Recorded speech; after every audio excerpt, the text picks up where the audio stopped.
Hello, and thank you for tuning in to the first episode of Tenani. Tenani is the first phase of the organized harassment project from ProtectLifeNow. The first phase concentrates on gang stalking.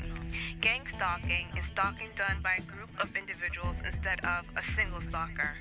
In gang stalking, the person being stalked is commonly called a targeted individual, or TI for short. You're going to hear me say TI a lot. The process of harassment is called a campaign against the TI. An online search may lead to various descriptions of many methods and effects of gang stalking.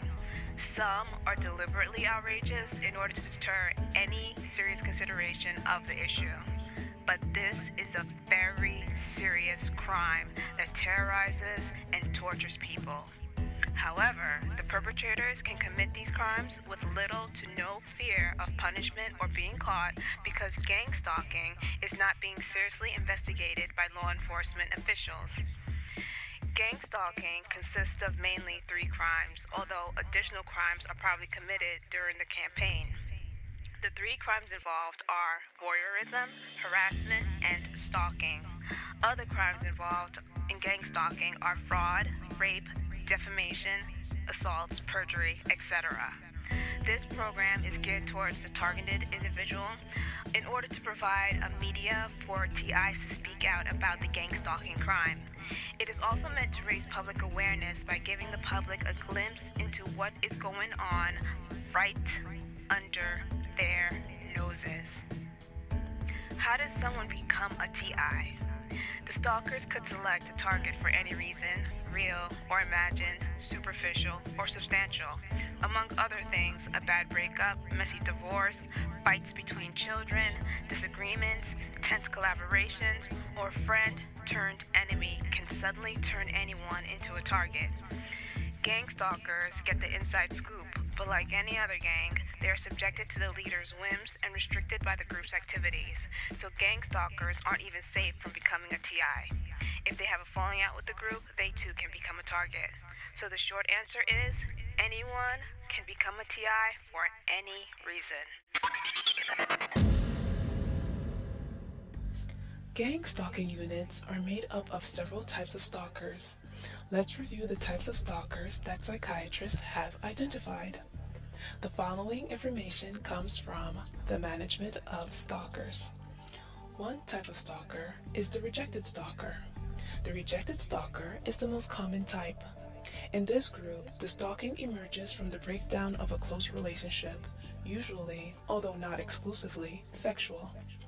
These stalkers pursue the person who has rejected them to attempt reconciliation, to get revenge for the rejection, or a mixture of both. Usually, the behavior is sustained by the gratification derived from either maintaining some kind of relationship through the stalking or from causing distress.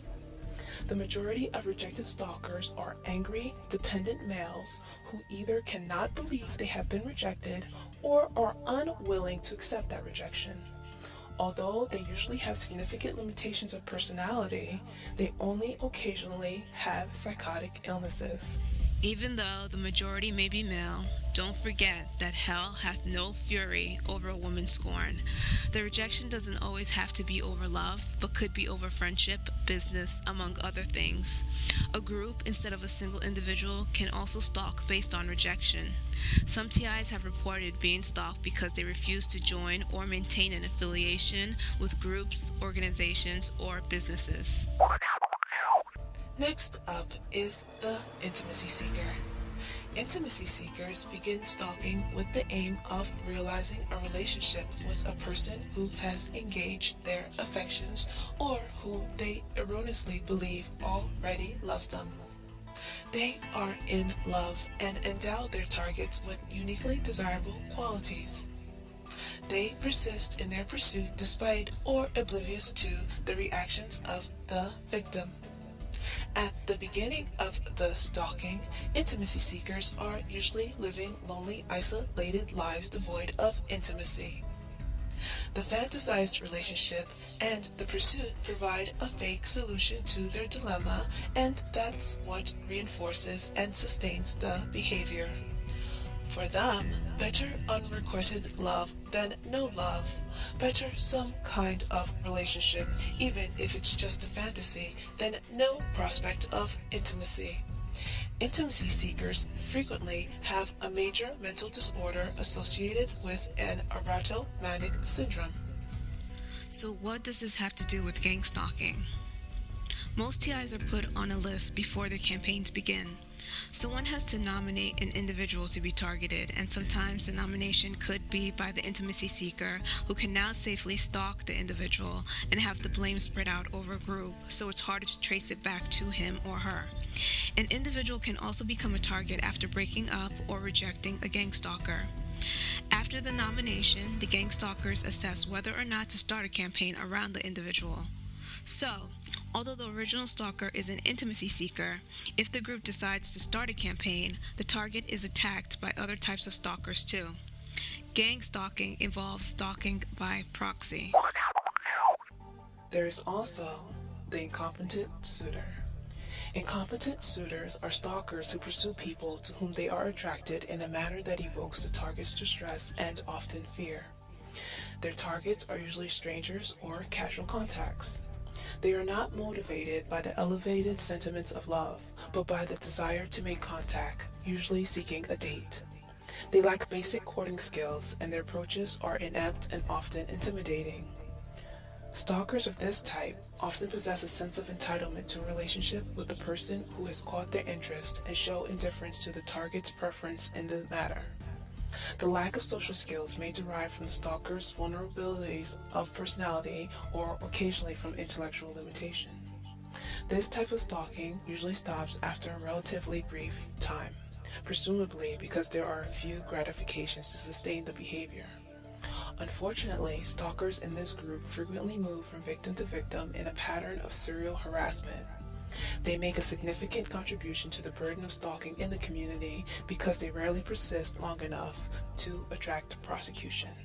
A TI's campaign may start with a nomination, but sometimes it grows so big that the original stalker gets lost in the woodwork. Just like the incompetent suitor, most of the gang stalkers frequently move from victim to victim, which is a staple of the serial harassment involved in gang stalking. It is my opinion that most gang stalkers have sociopathic or psychopathic tendencies, but instead of becoming serial killers, they become serial harassers. Serial harassment is a very good description of what happens in gang stalking. The resentful stalker. Resentful stalkers are motivated by the desire to frighten and distress their victims. Unlike most stalkers, they are well aware of the impact of their behavior on the victim. This type of stalking emerges out of a desire for retribution against the person or organization they believe has harmed or slighted them in some way. The behavior is sustained by the satisfying sense of power and control derived from the harassment. The resentful usually feel justified in their actions and often present themselves as victims fighting back against overwhelming odds. They frequently see themselves as the little men battling for justice, irrespective of the reality that is usually characterized by their merciless harassment of a vulnerable victim. The resentful are most likely to threaten, but interestingly don't usually proceed to physical assault. Their aim is to frighten and intimidate, and they are usually only too aware that should they assault the victim, the police will rapidly terminate their campaign. To avoid being held legally responsible, resentful stalkers often issue oblique threats. For example, placing the victim's name in the in memoriam column of a newspaper or sending around the undertakers. The workplace is where many such campaigns of harassment begin, sometimes arising out of the conflict between colleagues or with management, and sometimes occurring when clients target an employee or a professional who has disappointed their expectations. An individual can be targeted due to frictions within the workplace. Gang stalkers often engage in office mobbing to terrorize targets and inflict financial attacks. Unfortunately, colleagues can become resentful over promotions, projects, awards, salaries, popularity, among other things. It's disturbing to know that someone can become a TI just for being a good worker. A news story about a doctor who was gang stalked by his colleagues will be presented in a later episode. Another type is the predatory stalker. The predatory stalk in preparation to a sexual assault. The initial motivation is to gather information about the potential victim. The stalking is often extended far beyond getting information and is sustained by the gratification from the voyeuristic elements, from the rehearsal, from fantasies of the planned attack, and from the sense of power over the victim. The stalking is done secretly as not to alarm the victim, although some predatory stalkers take pleasure in raising the victim's anxiety by actions that let the target know he or she is being watched without revealing the identity or whereabouts of the stalker. Examples of such actions are entering the victim's home and moving articles around, tapping on the window at night, and calling out while hidden. It is my opinion that a predatory stalker is not just preparing for a sexual assault. Although there is a high chance that a TI could be sexually assaulted once she or he is discredited or perceived as mentally ill. One of the reasons for the stalking is to silence the TI, but some members of the gang probably intend to do more damage once they consider it safe to do so. I will present two news reports involving sexual assault. One is about a single stalker incident and the other is about a gang stalking incident. The following comes from Wikipedia and the National Victim Association Academy. The 2002 National Victim Association Academy defines an additional form of stalking: the vengeance/terrorist/political stalker. It seems as if these three types are put into one group. One thing that is different about this group compared to some of the types mentioned earlier is that the vengeance/terrorist/political stalkers do not seek a personal relationship with their victims, but rather force them to emit a certain response favorable to the stalker. While the vengeance stalker's motive is to get even with the other person whom he or she perceives has done something wrong to them, the political stalker intends to accomplish a political agenda, also using threats and intimidation to force the target to refrain and or become involved in some particular activity, regardless of the victim's consent. I want to highlight that gang stalkers and vengeance/terrorist/political stalkers share a common goal to force targets to emit a certain response favorable to the stalker by using threats and intimidation to force the target to refrain and or become involved in some particular activity regardless of the victim's consent. Gang stalkers also engage in cyberstalking. According to the National Victim Association, stalking has now taken a turn into cyberspace on the information superhighway. Cyberstalking is generally used to refer to the use of the internet, email, and other telecommunication technologies to harass or stalk another person. Cyberstalking is an extension of the physical form of stalking. Most state and federal stalking laws require that the stalker make a direct threat of violence against the victim, while some require only that the alleged stalker's course of conduct constitute an implied threat. Although some cyberstalking conduct involving annoying or menacing behavior might fall short of illegal stalking under current laws, such behavior may be a prelude to real-life stalking and violence and should be treated seriously. Cyberstalking has the potential to move from a URL address to an IRL in real-life address, simply from virtual to actual. Cyberstalkers use a variety of techniques. They may initially use the internet to identify and track their victims. They may then send unsolicited email, including hate, obscene, or threatening mail. Live chat harassment abuses the victim directly or through electronic sabotage. For example, flooding the internet chat channel to disrupt the victim's conversation. With news groups, the cyberstalker can create postings about the victim or start rumors which spread through the bulletin board system. Cyberstalkers may also set up a web page on the victim with personal or fictitious information or solicitation to readers. Another technique is to assume the victim's persona online, such as in chat rooms, for the purpose of ruining the victim's reputation, posting details about the victim, or soliciting unwanted contact from others. More complex forms of harassment include mail bombs, which are mass messages that virtually shut down the victim's email system by clogging it, or sending the victim computer viruses, or sending electronic junk mail, spamming.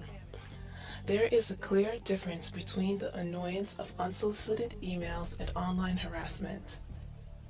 However, cyberstalking is a course of conduct that takes place over a period of time and involves repeated, deliberate attempts to cause distress to the victim. Let's recap the type of stalkers and stalking behavior. The rejected pursue ex-intimates either in the hope of reconciliation or for vengeance or out of a mixture of both. Intimacy seekers stalk someone they believe they love and who they think will reciprocate the affection. Incompetent suitors inappropriately intrude on someone, usually seeking a date or brief sexual encounter. The resentful pursue victims to exact revenge for some actual or perceived injury. The predatory usually stalk as part of preparation for a sexual offense. The vengeance stalker's motive is to get even with the other person whom she or he perceives has done something wrong to them. Terror stalkers, also known as political stalkers, intend to accomplish a political agenda. Cyberstalking refers to the use of the internet, email, and other telecommunication technologies to harass or stalk another person. Not all gang stalkers have the same agenda, and each campaign is based on its own agenda. This is general information. There are many variations, but it's good to have a basic idea of what's going on. How do stalkers view the victim? How could someone actually do something like this and sleep at night? According to the National Victims Association, in addition to self-justification, stalkers often show an apparent blindness to the impact of their behavior on the victim, or at best offer a dismissive trivialization. This lack of victim empathy is not, however, universal. In those stalkers motivated by vengeful resentment, there's often an acute sensitivity to the confusion, distress, and fear produced by their activities. It is this very empathy that brings satisfaction and reinforces the behavior. Likewise, in those who stalk in preparation to a sexual attack, prolonging the behavior beyond the needs of information gathering is due to the sensitivity to the victim's mounting discomfort and the pleasure taken in voyeuristic intrusions, along with the implication of humiliating exposure. Sadism, in contrast to brutality, feeds off empathy. The whole thing has an elementary school playground aspect to it. You've heard the term that kids can be cruel. Now imagine that those cruel kids never lose their cruelty and use it into adulthood. A very nasty combination. The methods are deliberately immature so that it could be easily dismissed by the stalker and those who don't know what's going on. There is also the stalker's taunt, which is the equivalent to the child bully's nanny poo poo taunt. On the surface, what the gang stalkers are doing can be viewed as a bunch of pranksters who take it too far, but it's not that simple. There are subliminal threats behind all these acts. By using signals and attempting to sensitize the target to the signals, the gang stalkers are sending the target a message along these lines. We know who you are, and we'll follow you. We have people watching you. We can get your financial information, tax information, even how much your school loans are. We know your grooming routine and what you wear to bed at night. And there's nothing you can do about it. We can buy, play, or threaten your friends and family in order to turn them against you. We can even turn people you don't know against you. Go ahead, make a friend, and we'll make sure to turn that person against you. We can follow you across cities, states, countries, and even continents. We're watching you closely, and you don't know who we are. We could be anyone. That little old lady, that mother pushing the stroller, that well-dressed businessman, those teenage girls hanging out, that nanny watching the kids at the playground. We could be that bus driver, train conductor, tailgating driver, ice cream man, next door neighbor, random stranger, even that little kid with the lollipop and video game. We have access to every kind of person, even ex-cons, street gangs, and drug addicts, and we can get them to do whatever we want to you. We can do whatever we want and can take you out anytime we want. We're watching you at your job and can get you fired or laid off. We will leave you destitute if you mess with us. We own you and run your life now. Now, child bullies would finish by saying, if you tell anyone, I'll beat you up. But gang stalkers are saying, if you tell anyone, we'll have you committed or locked up. No one will believe you. They'll think you're crazy. And we have buddies on the police force who will make sure that your case gets heard the way we want it to be. this is what those signals, gestures, and other twisted methods mean. All this can be done in public with no one but the gang stalker and the TI knowing what is going on. I'm not making this up. It's based on real life TI stories. And that is why we must act now to stop this crime. These gang stalkers are building their portfolio. That's why some targets are people of little or no influence at all. They're building their power base, practicing and attracting more people. They want to be able to destroy anyone they choose and get away with it. Their recruits start to feel a false sense of power and arrogance. The new recruits think that if they help in a campaign, then they have the gang stalkers backing if they want to put someone on the nomination list.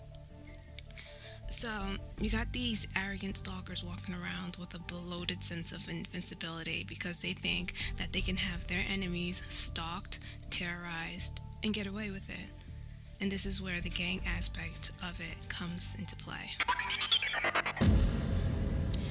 Gang stalking has been appropriately described as bullying on steroids. It's important that the public is aware of the ripple effect of bullying. The biggest misconception about bullying is that it only involves the bully and the victim. Bullies are very sensitive to their environment and their social position. They truly believe in the pecking order theory and live by that. I will go into more detail about the pecking order and ripple effect in a later episode, but here's a brief explanation. Whether or not there's a pecking order among humans is debatable, but some people are really trying to create one. It was observed that chickens peck each other to decide who was dominant.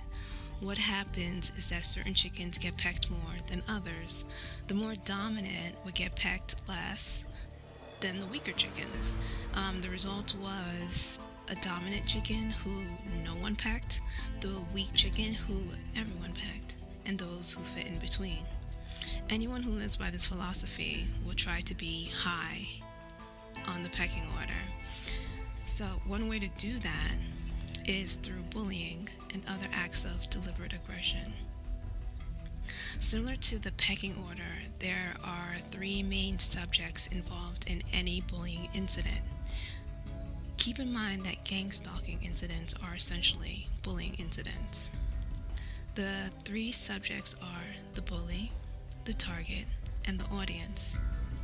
The ripple effect of bullying happens when a bully attempts to tear down a target when other people are around. The effect is similar to throwing a pebble into a calm lake. Waves are created that spread for some distance. The bullying incident has a direct effect on the target but spreads to the audience. The second greatest impact is on those close to the target, then those who know of the target, then those who have seen the target but don't know him or her. And as word of the incident spreads and details are distorted, it affects those further away from the target and bully to a lesser degree. But consider the range one bullying incident reaches.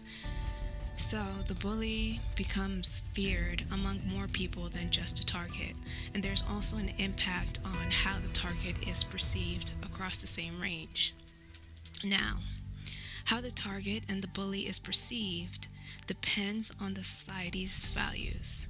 The current trend is that the bully will be perceived as the dominant one and will be feared if the attack is successful. Therefore, she or he is raised in the so-called pecking order. It's important for you to note that I said if the attack is successful. Targets have the ability to neutralize a bully incident. More detail will be given on that in a later episode. Right now, I would like to concentrate on what society's doing, and right now, in society, the bully would be viewed as dominant and would be feared. But all that can change, and change is what we need. I don't think many people really desire a society based on the pecking order theory. I would like to think that human beings are a bit smarter than chickens. Do we really want to follow the social order of poultry?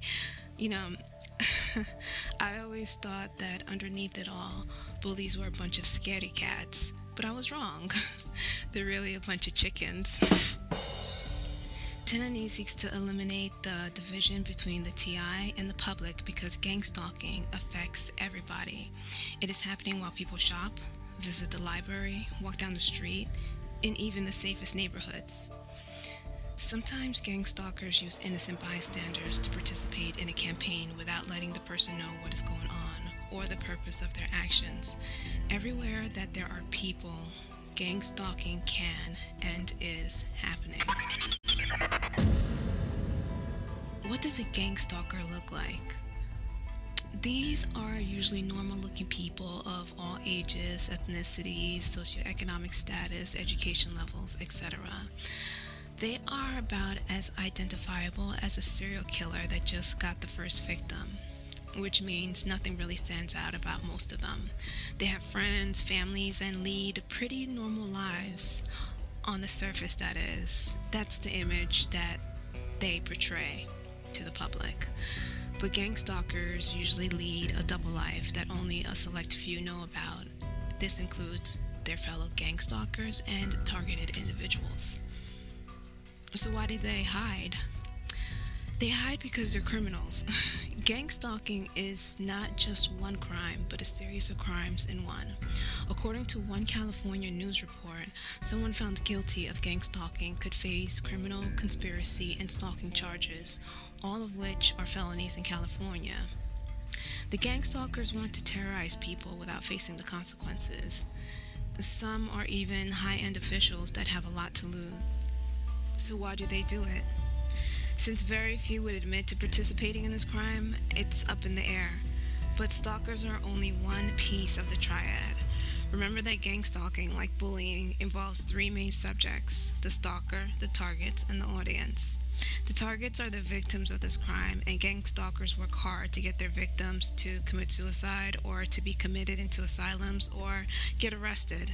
So no one will believe the victim, and the public's blindfold will always be on.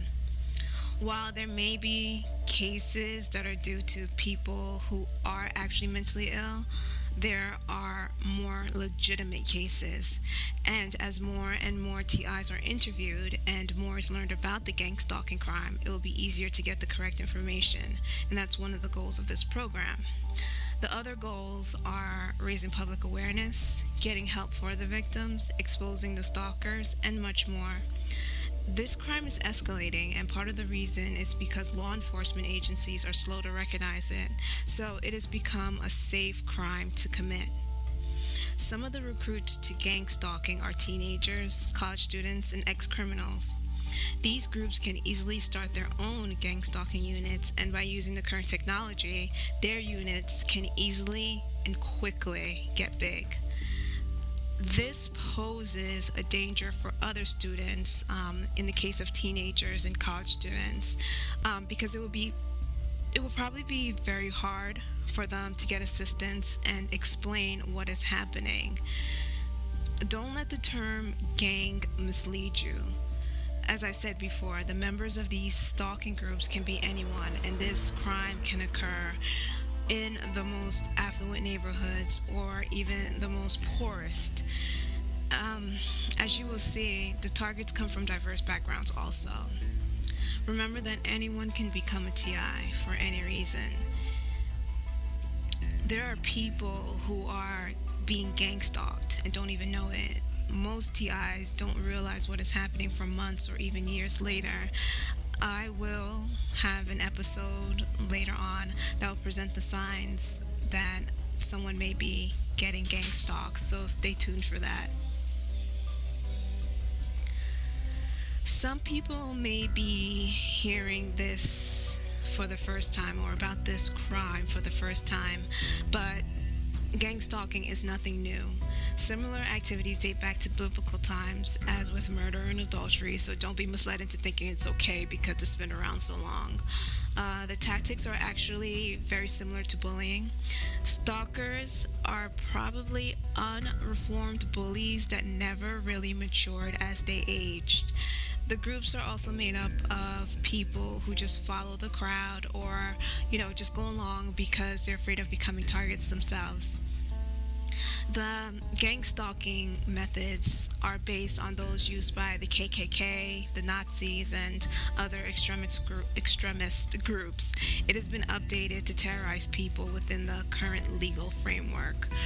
Some people may be lured into the groups by gang members who tell them that, there's something wrong with the target, or tell them lies about the targets, or they say that, oh, we're just having fun or messing with this person's head. Come along, join us. Or some other excuse that makes it seem like what they're doing is pretty harmless. But I will go into depth about that and also have details about the methods that are being used in later episodes, so stay tuned. This is just an overview about gang stalking, but you will learn more and more about gang stalking if you regularly tune in to Tenani. As TI stories are shared and public awareness is raised, it will become clear that something needs to be done now. Targeted individuals who want to share their stories can send us an email at ProtectLifeNow@yahoo.com or visit the Protect Life Now YouTube channel for more information. There are a lot of websites and organizations that offer information about gang stalking, and as the show continues, that information will be made available. Please remember that gang stalkers work hard to discredit targeted individuals, so you may find some outrageous sites created by gang stalkers, as I said earlier. Please also remember that TIs are victims of a crime that the legal system is failing to recognize and investigate. They receive no help and have difficulty getting people to understand how serious this crime is. So if there is a lot of venting and anger on the websites that you visit or the blogs that you visit, be compassionate. Most of these people are not crazy. It's a horrifying situation to be in. Don't be quick to dismiss gang stalking if you come across these types of blogs or sites. Please send Protect Life Now an email and link to the questionable sites, and we'll try to find out more information. You might find some things on technological weapons being used on targets. Those topics will be addressed in later episodes, so stay tuned for that. That is the end of the introduction to gang stalking. I'm currently working on some TI interviews, so stay tuned for that in later episodes. It's time now to get some tips on how to handle gang stalking.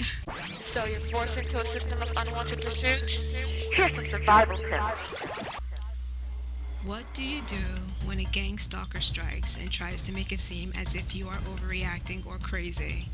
For example, a gang stalker has followed you to the library. He has indicated that he is a gang stalker and has tried to start conversation and makes appearances wherever you sit. You're engaged in reading when he suddenly shows up and asks you to watch his computer. You ask him not to talk to you and move away quickly. He looks at you as if you are overreacting and has a fellow gang stalker nearby to reinforce that idea to the audience. The audience is wondering why you behave like that when he just asked you to watch his thing so he could go to the bathroom. A normal request under normal circumstances. But only you and the gang stalkers know what is really going on. So what do? Well, you know that gang stalkers will usually fake innocence and maintain a calm demeanor while trying to pressure you to respond erratically.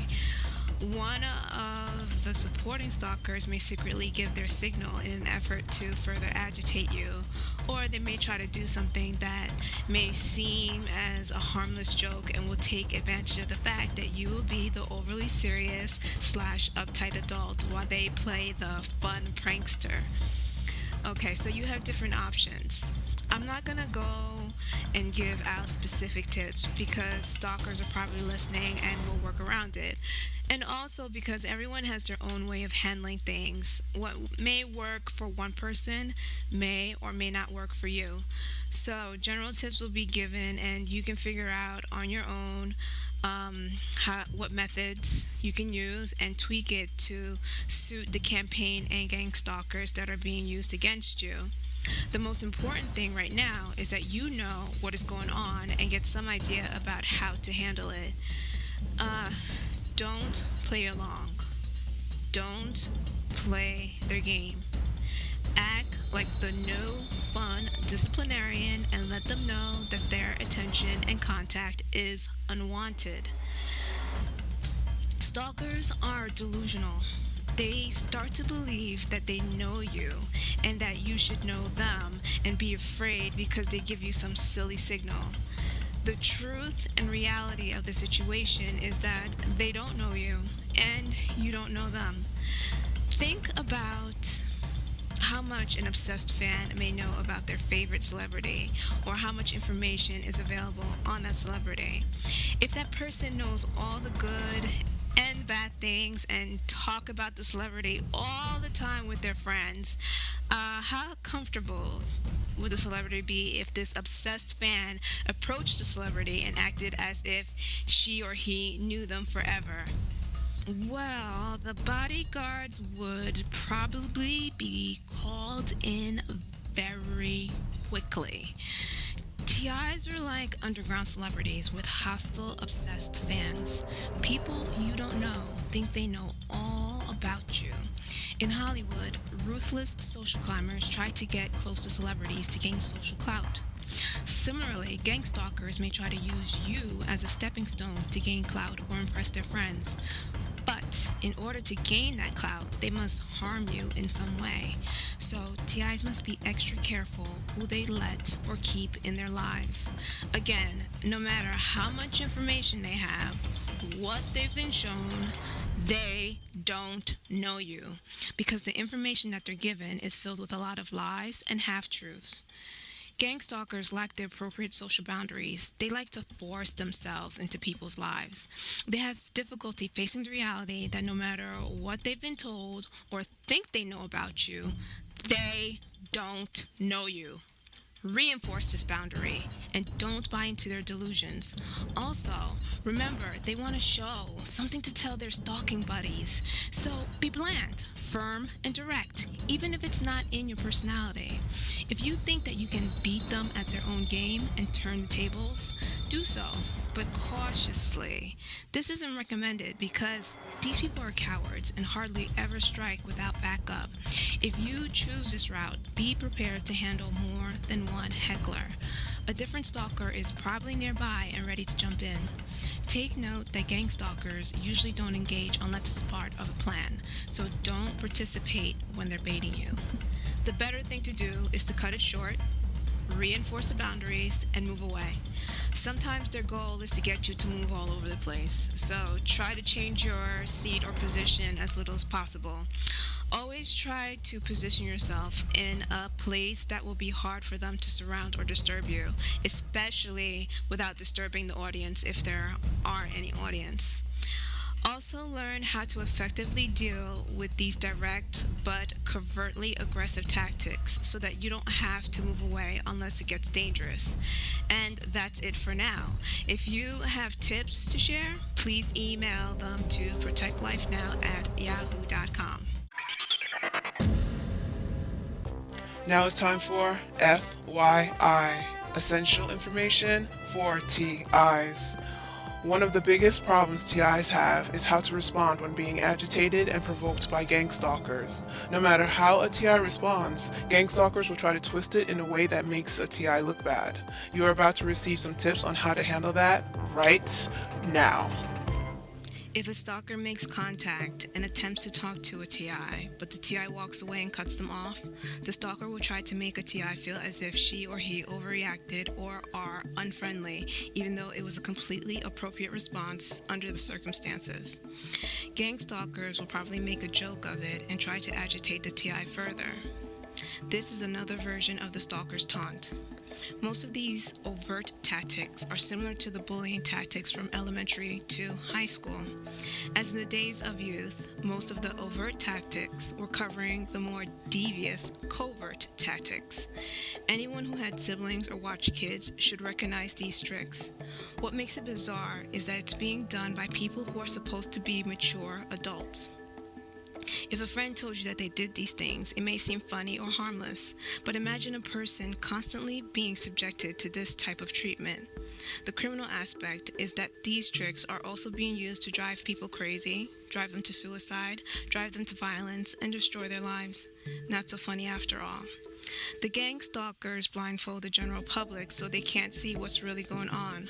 But someone at the receiving end knows what's really going on. 9 times out of 10, TIs aren't overreacting. So, a TI needs to find some way to be certain that what is happening is a gang stalking incident. TIs have to separate the gang stalkers from the audience because gang stalkers will try to play the audience and the TI against each other. TIs also must remember that the audience doesn't know what is really happening and respond in a way that effectively neutralizes the harassment. If you have essential tips for TIs, please email ProtectLifeNow@yahoo.com. TIs, it's time to know thy enemy!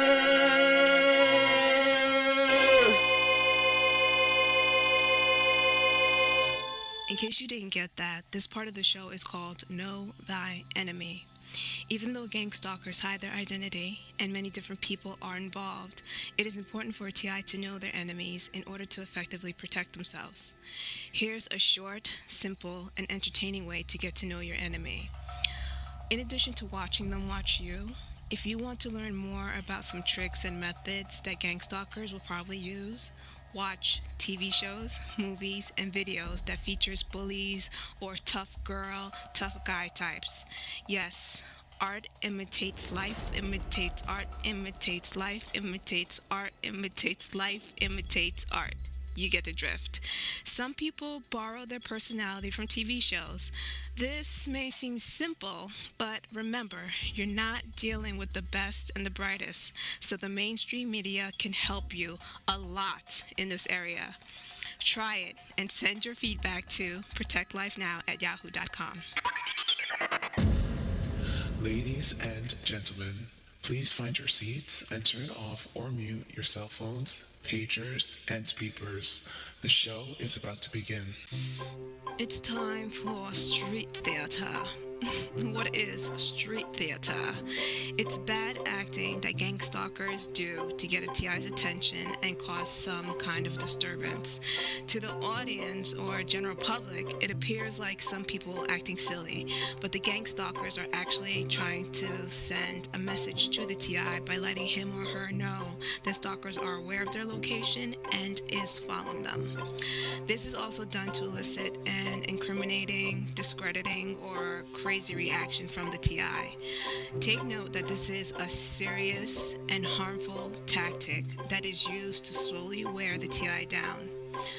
In an effort to help TIs cope, I wanted to offer some comic relief because sometimes the street theater is just so incredibly stupid that a TI can't even take it seriously. So, here are the funnier street theater. To share the most ridiculous street theater that you've seen, please write it out, give the county and state, and send it to ProtectLifeNow@yahoo.com. This street theater comes from Westchester, New York. It was a lovely day, so I headed to the beach. I found a good spot, but I saw a gang stalker who tried to stalk me at the beach before. This time, he arrived ahead of me. He was a middle-aged man with receding brown hair and a muscle shirt, although he didn't have any arm muscles. His back was to me, and he was pretending to enjoy the scenery. It was a breathtaking view of the Hudson, with sailboats decorating the water, a charming gazebo on an adjacent island, and a luxurious beach house on the opposite island. There was a community of geese and their babies playing near the shore. The birds were singing and the squirrels were scurrying about. It was such a peaceful scene that I could even pretend that the stalker was a decent human being. As always, the phone rang and he checked it, then turned and looked at me. I thought he would creep over and try to terrorize me, but he just turned his back and continued to look into the water. I laid back and enjoyed the better part of the scenery. I started to think that maybe there was hope for gang stalkers. Maybe they weren't all cold-blooded and still had some feeling left. There was hope for anyone who could be so swept away by this beautiful environment. He walked down the steps and started to pick up things. The area was clean, but I thought he was picking up some garbage that someone must have left behind. I became even more hopeful for them. Maybe these gang stalkers weren't so bad, just a bit misguided, but anyone who was willing to pick up litter and keep the beach clean had to have a heart. He went into a bushy area and found an opening that allowed a peek at the open water. He stood quietly for a little while and then started to throw the garbage over. I wondered why he did that. He stopped, as if watching something. Then he picked up some more garbage and began to throw it. I didn't know what he was doing or why he was doing it. He continued to throw things over into the water. A few minutes later, I saw the community of geese swim quickly away from the area that was blocked by the bush. So much for having hope for gang stalkers. True to his cruel nature, he even stalked the peaceful geese. I realized he was throwing rocks, not garbage. He continued to pick and throw the rocks until the geese and the babies swam further into the water and out of his range. He wiped his hand as if the job was well done and walked away looking completely satisfied with himself. The gang stalker disappeared back into the hole he crept out of. I shook my head and was glad that the geese were able to safely get away from him. When the geese realized that it was safe, they swam back to the shore. The geese parents watched as the babies explored the beach. The stalker was gone for now, and peace was restored until the terrorists struck again. I really wanted a reason to believe that the gang stalkers still had hearts, but they were always able to prove me wrong on one point. Just when I thought the gang stalkers couldn't stoop any lower, they always prove me wrong. Now it's time for TI News. I'm always looking for news stories about stalking, especially gang stalking. So if you find a news story that appeared in an official news source, please email it to ProtectLifeNow@yahoo.com. So here's the news for today. This news story is called Under Siege, Stalking Victims Speak Out by Joy Victory, and it comes from ABC News. As her marriage started to fall apart, Donna Hurst just wanted a divorce and a clean break. Her husband wouldn't stand for it though, and when Hurst tried to move herself and her young children away from him, he began stalking her, often with violent results. He'd find me and sometimes rape me as punishment for trying to leave him, said Hurst of Arizona. I moved from place to place, just leaving everything behind. He'd always break in. He'd tell me, nobody cares, nobody's paying attention. He was often right. Police usually let him go. Finally, after 3 years, he ended up in jail serving a lengthy sentence.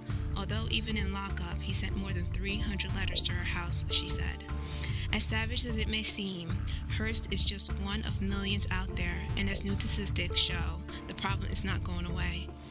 About 1 out of every 22 people in a nationwide survey of nearly 10,000 U.S. residents reported that they had been stalked, according to the National Center for Injury Prevention and Control, overseen by the Center of Disease Control and Prevention. Put another way, it means that about 4.5% of the entire U.S. population has experienced stalking, a finding similar to another large survey taken about 10 years ago. The problem clearly isn't going away, and in many instances, lax state laws or uninformed police officers exacerbate the problem. However, victims advocates say there has been a slow but steady change in the public's mindset about the seriousness of stalking. Most people now understand how obsessively possessive or disruptive behavior is often a red flag that a person can turn deadly. As many as 3/4 of female murder victims were being stalked by the perpetrator before they were killed, experts say. Part of this is attributed to the victims who, once nearly driven into isolation by their stalkers, find empowerment by sharing their stories with anyone who will listen, especially police officers. This is exactly what National Center for Victims of Crime spends a lot of time doing, encouraging women like Hurst to tell their personal and gripping accounts. A harrowing 911 call.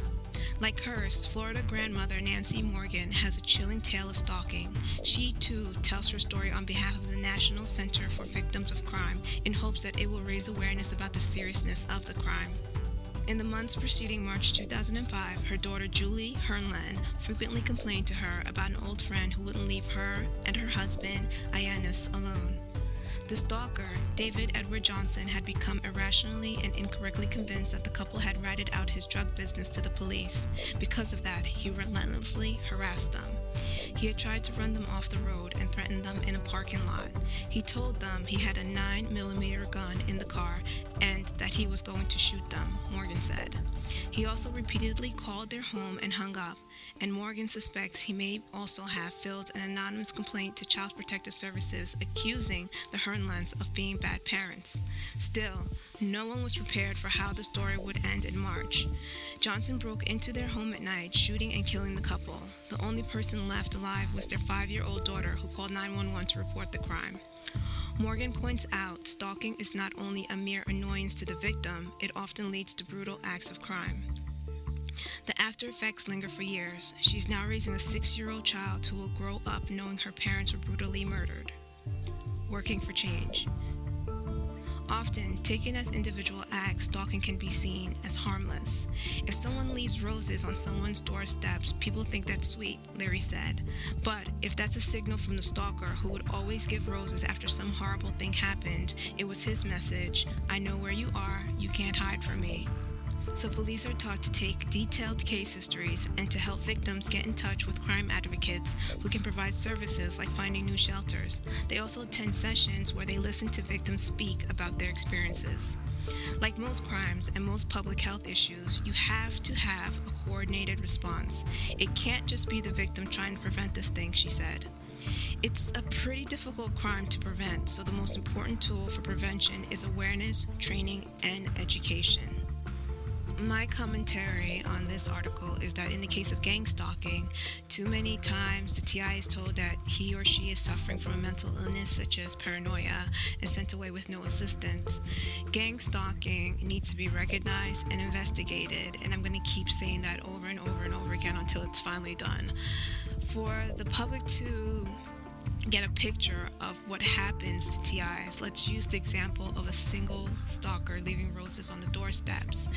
If you recall from the article, it stated that if someone leaves roses on someone's doorsteps, people think it's sweet. And that was a quote from Leary. And he continued by saying, but if that's a signal from the stalker who would always give roses after some horrible thing has happened, it was his message, I know where you are and you can't hide from me. So now let's take the activities of a single stalker and magnify it by having random strangers commit the same act wherever the victim or TI goes. So in gang stalking, the person would find a rose or something pertaining to a rose almost everywhere they went.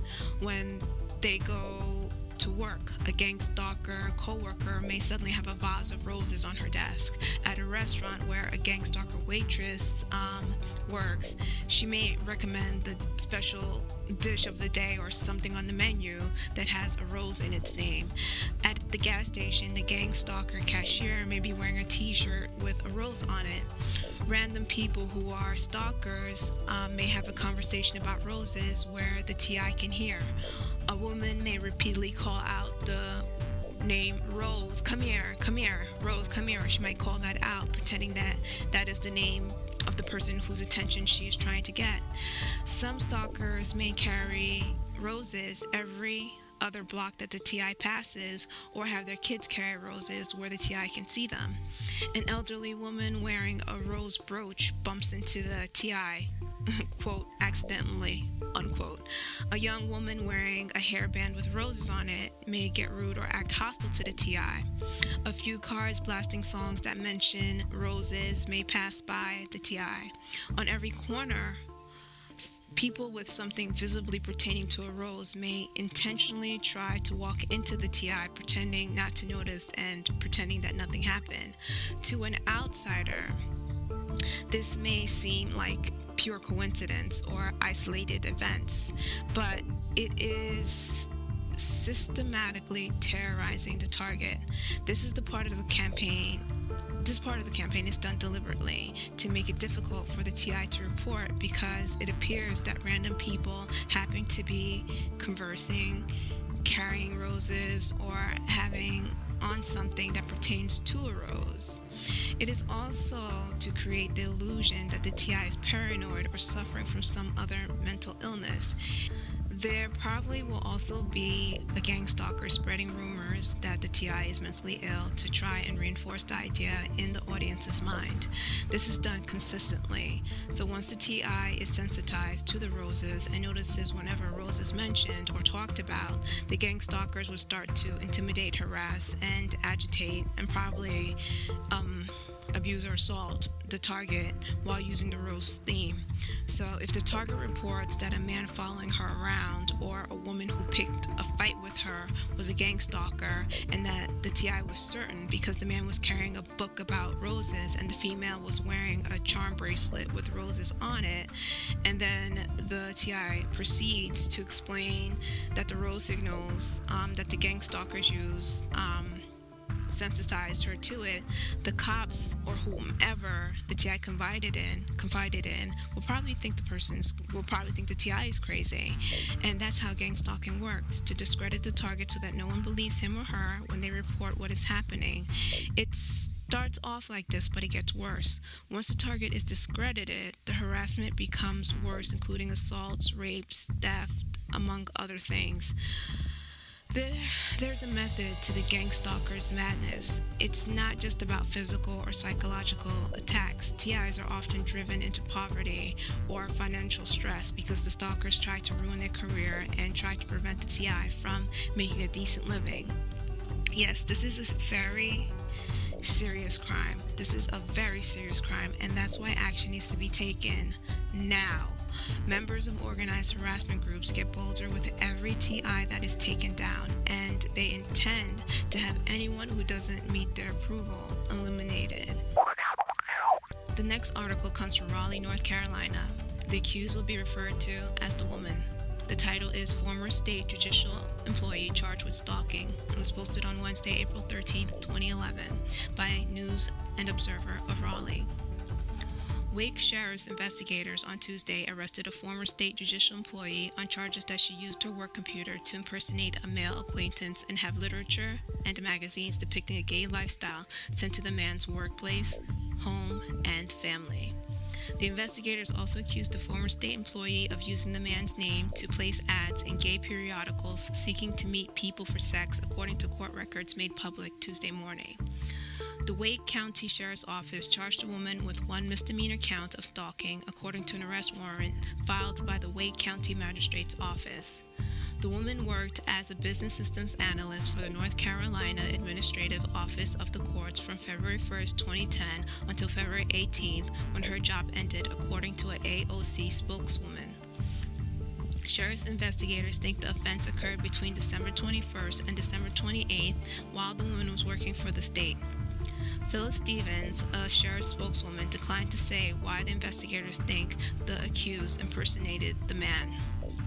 Investigators think she used her state computer to impersonate the man and bill the cost of the books and magazines to him. He told investigators that the ads placed by the woman caused strangers to contact him, court's records show. Sheriff's investigators have accused the woman of harassing him on more than one occasion and causing substantial emotional distress by placing that person in fear of death, bodily injury, and continued harassment, according to the arrest warrant. The victim is not identified in the court documents, nor do investigators say how they learned of the alleged offenses. The accused was released on $1,000 bond on Tuesday and ordered not to have any contact with the man as a condition of her release from the Wake County Jail. My commentary on the article is that I mentioned earlier that high-end officials, even those who work for the judicial system, participate in gang stalking. Not to say that everyone in the judicial system participates in this activity, it's just some people. This is an example that shatters the illusion that the public official, high-end business people don't participate in these types of activities. A fancy title and workplace doesn't mean that they can't be involved in stalking or gang stalking. The more affluent gang stalkers use their wealth, power, connections, and public image against victims and to hide their involvement in the crime. That's it for this episode. I had more newspaper articles to share with you, especially some that are really specific to gang stalking, but I ran out of time, so I'll present them in the next episode. If you would like to share your story with Tenani, please check out the ProtectLifeNow channel's organized harassment page on YouTube for more information. You can also email us at protectlifenow@yahoo.com for more information. If any gang stalkers disagree with the information presented, please let us know. We would love to hear from you. Thank you all for listening, and I'll talk to you next time.